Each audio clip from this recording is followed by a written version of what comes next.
a lot about this candidate. In 2009, Jumani and Working Families Party have been partners in justice. Part about the work we've done. We know that when Jumani leads, working people win. So without further ado, let's hear for our candidate for governor, Jumani Williams. All day, all week, occupy Wall Street. All day, all week, Occupy Wall Street! all day, all week, Occupy Wall Street! all day, all week. Occupy Wall Street! All right, that was a chant that we heard. Started here in Occupy Wall Street.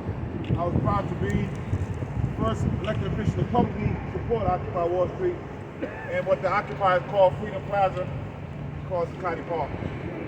Thank y'all so much, Working Families Party, all of the organizations that are here supporting us, all of the members. I really appreciate it.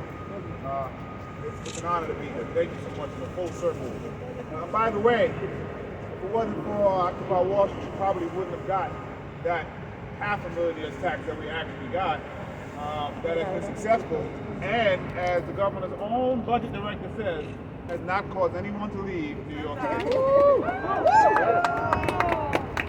I'm a working families Democrat. I'm a working families Democrat because I believe our government can build a better future for the many, not just for the few. I'm running for governor because I know what's possible, and I'm tired of an entrenched establishment standing in the way of progress. Throughout my career of taking on the powerful to create change, the Working Families Party has been with me on the side of political courage and conviction, not just convenience. In 2009, when everyone thought I was crazy, wouldn't be the last time I heard that, running against an incumbent with 6 people in the race, it wasn't the Democratic Party establishment that helped me get to where I am. It was Working Families Party who took a chance on a young organizer. I said this is the type of person that we need in leadership. We've fought and won many battles before, and I'm honored to have the support now as we work together to bring transformational change to the state of New York. We're down here on Wall Street, the occupiers call Freedom Plaza, Zuccotti Park, because we have to remind people that New York is not just made up of a few billionaires and millionaires. That during the pandemic, we really got to see who makes New York State run. We got to see what would happen if these folks weren't here. We began to call them essential. We began to give them their flowers in the way of hand claps and accolades. But now we're trying to treat them as expendable.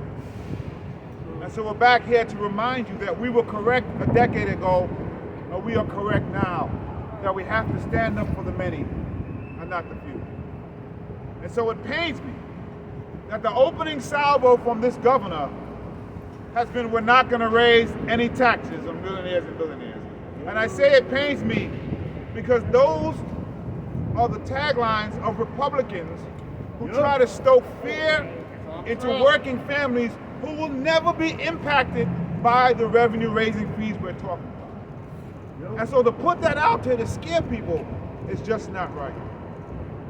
We're not coming and talking to billionaires and millionaires just to scream. What we're saying is that everyone has to do what they can with what they have where they are. And we want to have this conversation about civic responsibility. And if you open up with, we're not going to raise any revenue, then that means all of the things you're trying to say you do is dishonest. Because you can't make the tax cuts to middle class families who actually need it, not raise revenue and provide the housing that's needed, and provide their health care that's needed, and provide the public safety that's needed in a safe and equitable way. You just can't do it. And so what we see is more campaign promises that will not come true and continue to harm New York. So we have to stand for a vision of New York that lifts all of us, rather than pander to wealthy donors writing checks so they can write state policy. And what we've seen is a furthering of the governor that we saw before, of the administration that we saw before. And admittedly, it's a nicer, gentler version. But it's the version just the same. That one that takes the money from the wealthy, that takes undisclosed amounts of money from the wealthy to help them write policy that will help them at the expense of the people behind them. Yes. And that just ain't right. Big donors and backroom deals are how Albany has always been run, and the people get left behind. You govern based on how you get there and who you listen to. The current governor may govern on behalf of the people who gave her $20 million. I plan on governing on behalf of 20 million New Yorkers.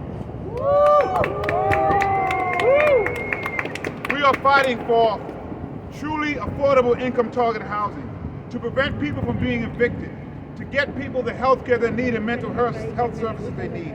Governor Hochul has literally taken millions of dollars from real estate developers who have got us this situation in the first place. It's like fingernails on a chalkboard. Every time I hear the governor and other leaders say we have to get back to normal. No, the hell we don't. Normal is what got us here. As was mentioned before, normal is what we've been fighting against even before the pandemic. Normal is what exacerbated the problems we saw in the pandemic. Normal got us to be the epicenter of this pandemic. And all of us were screaming about normal before the pandemic. And there was immense silence from the current governor on many of these issues. And so I'm happy that we got rid of the top of the past administration. But we know that Albany has a lot of muscle memory. And apparently there's a governor now who doesn't want to go after that muscle memory.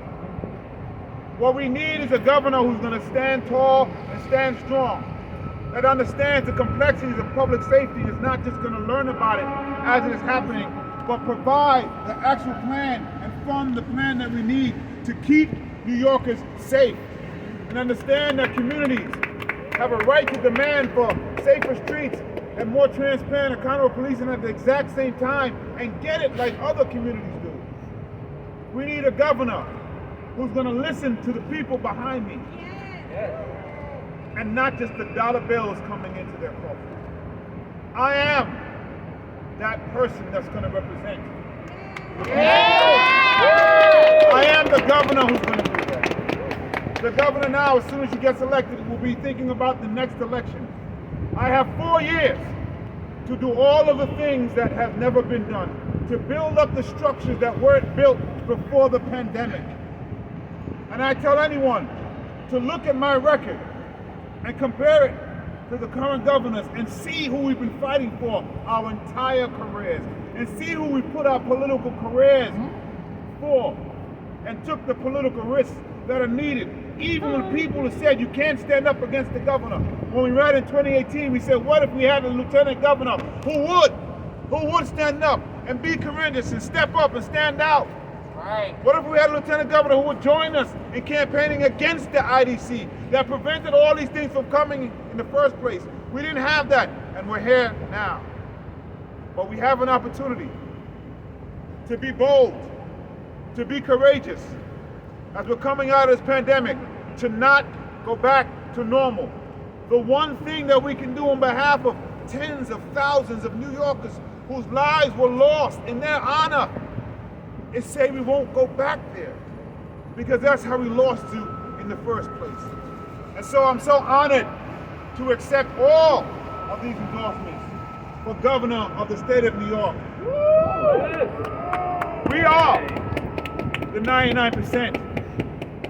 We are the 99%. So we are going to come out, we are going to vote, we are going to vote for transformational change. Repeat after me. I believe that. I believe that we can win. I believe that we can win. I believe that we can win. I believe that we can win. Peace and blessings, everybody. I see you on the campus.